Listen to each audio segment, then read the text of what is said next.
what we're seeing with asset management in Ontario and in Canada is that it's a very powerful institutional framework to address a lot of other issues. Those can include issues around climate change, community resilience, or issues around inclusion, about who has access to services and so forth.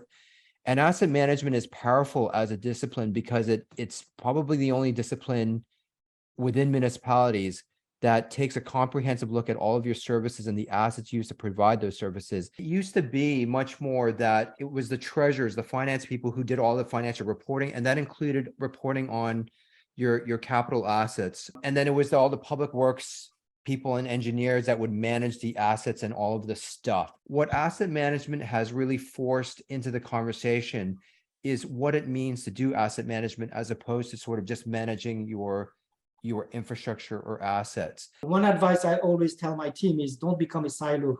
The asset management team, you should not become a silo. You should be the one that kind of disperse all the information and help people do their job better, because we don't own any assets, we don't operate any of them.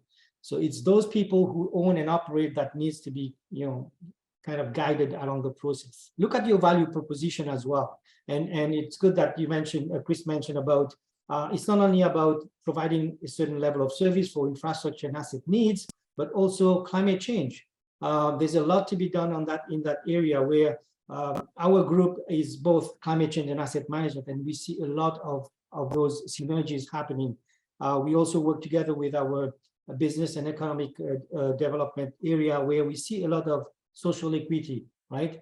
So look at the value proposition and try to look at the scope of what that value means for your organization, your municipality, or your agency. And of course, and then that will entail, how do you sustain that value over the long term?